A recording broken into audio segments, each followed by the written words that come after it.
Oi, eu sou Paloma, eu sou base jumper e para quem não sabe o que é base jump, é um esporte onde eu coloco um paraquedas nas costas e eu salto. Salto de qualquer coisa que tenha mais de 70 metros, então pode ser um prédio, uma antena, uma montanha. A primeira reação que eu tenho quando as pessoas ouvem que eu falo isso é de susto, porque quando você pratica esse tipo de esporte, existe um estereótipo que diz que a pessoa que pratica ele tem que ser uma pessoa muito corajosa, cheia de valentia. Geralmente as pessoas acham que base jump tem a ver com coragem, com muita coragem.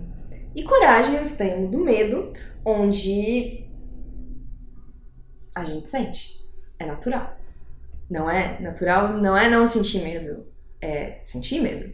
E no base existe assim essa linha tênue, essa linha fininha entre, e que precisa ser mantida e sempre equilibrada entre o meu medo, eu não sentir medo, ou que eu posso tudo, e eu ser devorada por esse medo. Tem esse ponto, e esse é o mais saudável de ser alcançado.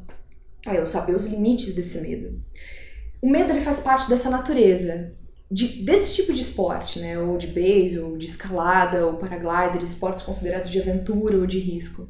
E aprender a lidar com esse medo, ele é fundamental. E o bonito desses esportes, que é o que muita gente não vê, é o como isso ensina pra gente na vida cotidiana, como isso transforma a gente, como a gente passa a lidar com os medos do cotidiano de outra forma. Mas o medo, ele não tá presente só nesse esporte, né? O medo, ele também está presente na natureza do cotidiano. Principalmente nessas situações onde a gente vai passar por transformações. Lógico que tem medos tipo aracnofobia, né, que depende de uma coisa muito específica, mas tem esses medos muito comuns que aparecem na vida de todo mundo que geralmente está atrelado a algum tipo de transformação. Estou mudando de emprego, quero mudar de namorado, quero mudar de cidade, mas às vezes a gente deixa que esse medo devore a gente e paralisa. E isso é muito ruim. É muito ruim porque a gente tem que viver numa fluidez. E se a gente não tá nessa fluidez, tem alguma coisa errada. Quem nunca teve aquele frio na barriga que te travou quando tentou pedir um aumento pro chefe? Ou se você olhava para aquela cara daquela pessoa que você não queria estar mais junto, mas você tinha aquele pavor de encerrar o relacionamento. O medo ele está muito próximo de lugares onde pedem alguma mudança de situação. Mas quando a gente pratica base, a gente aprende a lidar com isso sempre. E às vezes ele fica um pouquinho maior do que deveria. Então a prática do esporte ele está numa linha ali entre eu sentir ele, não deixar de sentir ele, não existe não sentir ele, mas não deixar de te dominar. Como é que a gente faz isso, né? Existem algumas técnicas que eu aprendi na raça como lidar com isso. Porque chegou um momento que eu tive que fazer um treinamento e eu não estava preparada. E eu me forcei a fazer esse treinamento. Então, em 2013 aconteceu essa experiência que eu quero compartilhar com vocês um pouquinho. Fui pra Europa, aquele lugar maravilhoso, bucólico, peguei meu paraquedas e saltei. Ao invés do meu paraquedas abrir voando para frente como deveria, ele voltou para a montanha. E isso é claro que é muito perigoso, porque ele já abre voando muito rápido. Isso não aconteceu uma ou duas vezes, aconteceu 12 vezes, onde eu não tinha mais coração para conseguir lidar com aquilo. E aquele medo foi tomando conta de mim. Foi tomando conta a ponto de eu subir a trilha, ouvindo a voz de um dos meus diretores prediletos, que chama Herzog. E ele tem um trechinho de um filme dele que chama O Homem-Urso, que ele fica falando do turmoil. E eu ouvi aquela voz de sotaque alemão falando de tormento, tormento, tormento. Ou seja, aquele medo, cara, foi me dominando de uma forma que eu percebi que eu precisava de ajuda. E isso eu percebi quando eu tomei um avião besta, Rio-São Paulo. Na hora de pousar o avião, eu comecei a suar. Isso não é normal. Eu sou paraquedista há 11 anos. Eu tô muito acostumada com o avião. Eu nasci num avião. Então não é normal. Quando ele passa desse ponto, você tem que tomar uma atitude ou ele vai te dominar. E aqui são algumas das coisas que eu fiz para poder melhorar isso. Uma das coisas foi procurar essa ajuda profissional. Uma terapeuta, onde realmente eu pude sentar e conseguir conversar e entender um pouquinho melhor esse medo. Isso fez muita diferença. Muita diferença. De conseguir primeiro aceitar que ele existia, aceitar que ele estava vindo de um lugar, identificar de onde ele vem. Não é da prática em si, porque eu poderia buscar de alguma forma, eu poderia falar, gente, é lógico que você vai ter medo, você tá se jogando por um abismo a 80 metros do chão, mas se eu já fazia aquilo há 6 anos, por que aquela hora bateu aquele medo? Aí que eu entro no ponto número 2, que é quando você não tá preparado psicologicamente. Se você sabe que o teu físico não vai aguentar, e você tá se forçando, já é um caminho muito ruim. Você tem que estar fazendo alguma coisa onde teu corpo tem que estar preparado, ele não tá preparado o suficiente e você sabe disso. Isso vai afetar esse segundo ponto, que é o teu psicológico. Se você tá num momento muito turbulento, cheio de mudanças, mas você tá praticando ou fazendo alguma coisa que te pede essa presença de momento. E no Base, uma das coisas mais importantes é esse momento quase meditativo, onde se você não tá presente, aí eu costumo brincar, não dá pra você ter uma briga com o namorado e ir lá pra Berlinda. Não vai dar certo. Porque a tua vida é em risco por milésimos de segundos. Então, ou você tá preparado, ou você tá ali naquele momento, ou você não tá. Não é assim tudo na vida? Como é que você consegue conversar com alguém, olho no olho, sem estar ali presente? Você sente. Você simplesmente sente, essa conversa vai ser no mínimo um pouco mais vazia. E no Base, isso pode ter um custo de vida. Imagina você tá ali, naquele momento, sabendo que não tá preparado, ouvindo o Herzog na tua orelha, e você ainda tá com a cabeça meio em suspensão em outro lugar. Não vai dar certo. E aí isso foi me levando ao terceiro lugar que me fez deslanchar nesse medo, que era tá forçando a barra. Cara, você tá nesse momento de enfrentamento e você tá forçando demais, tem alguma coisa errada.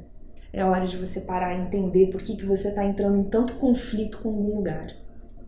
E foi aí que eu fui para a segunda parte da minha terapia, antes de até entender que eu estava forçando demais e que eu precisava dar um passo para trás para olhar a situação melhor, entender que caminhos eu poderia tomar para melhorar e sair dessa situação.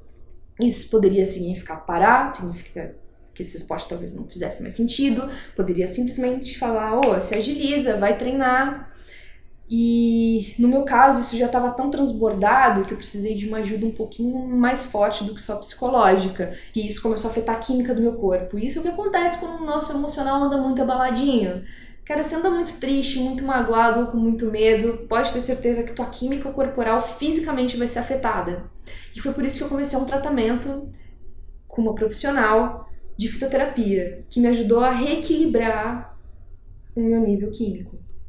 Pode ser que teu caso já esteja tão transbordado que seja necessário algum tipo de alopatia ou de algum remédio mais forte. Não tenha preconceito, porque isso vai fazer você melhorar e vai te estabilizar para dar o próximo passo. E o terceiro passo foi realmente procurar mexer no meu psicológico. Então, ao invés de eu ficar olhando acidentes de Base, eu comecei a ver os vídeos bacanas. Eu comecei a aprender com o acidente, mas não deixar ele me dominar e me visualizar nele. Eu comecei a me visualizar nos vídeos que me colocavam voando montanhas do mundo afora e recuperando, renovando esse tesão de fazer esse esporte que é tão bonito.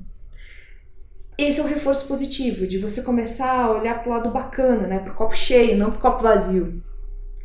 E além disso eu comecei a ler alguns textos que foram me fortalecendo muito. Fui pesquisar sobre um medo muito bonito. Tem um ícone do Base da escalada, que é Steph Davis, que ela tem um site onde ela responde dúvidas e ela tem várias crônicas, né, vários contos, onde ela discursa muito bem sobre o que é esse tipo de superação. Então, resumão, vamos lá. Eu tenho um sonho e é aprender a voar. E se eu quero aprender a voar, eu preciso voar. Eu não vou fazer isso do sofá de casa. Para ajudar a sair desse lugar e ajudar você a dar um pé pra frente, é preciso, então, algumas coisinhas. Tá com medo de alguma coisa? Conversa com esse medo. Cara, vai lá, troca ideia com ele mesmo. Pode ser sozinho, não precisa ser em público, mas você pode olhar pra ele com carinho e entender de onde é que ele vem. Não tá dando conta de fazer isso sozinho? Beleza, pede uma ajuda. Pode ser de um amigo que entenda a sua situação, ou pode ser de uma ajuda profissional. Teu corpo tá tão transbordado que você precisa de um up maior, procura um profissional. Às vezes vitaminas ou algum outro tipo de remédio, ou só mudar a alimentação pode ajudar você quimicamente a melhorar e dar esse up que você precisa. 2. Prepara teu corpo. Se você tem medo de aranha, então entende que se você for picado, teu corpo vai precisar, de algum remédio em X tempo. Entende o que o teu corpo precisa. No meu caso, quero aprender a voar, quero aprender a subir montanha com 12 quilos nas costas, vai lá treinar e ralar. No meu caso, eu comecei a me preparar fisicamente também. Então, como eu sabia que isso era importante, eu comecei a olhar de forma mais aberta e mais ampla para aquilo que eu estava fazendo. Então, voar não é só sobre entender as leis da gravidade, despencar. Você chegar até o ponto que você tem que sair. Foi aí que eu comecei a escalar. Escalada é uma superação constante, diferente do base, onde você tem 2 segundos de descarga máxima de adrenalina. Na escalada você pode passar horas numa montanha, sendo que é um desafio de superação a cada passada, a cada segundo. E controlar isso constantemente, começar a ficar mais confortável ali com a berlinda, com o abismo. Então a escalada foi um exercício, tem sido um exercício maravilhoso de superação. Além do que meu corpo já começa a ficar melhor preparado. E terceiro, se prepara psicologicamente. Lê, entende, pesquisa, vai atrás, se prepara, medita. E é isso, faz sentido pra você? Esse vlog é sobre essa trajetória de Empower, que eu espero que desperte em você, tanto quanto em mim, essa construção desse objetivo.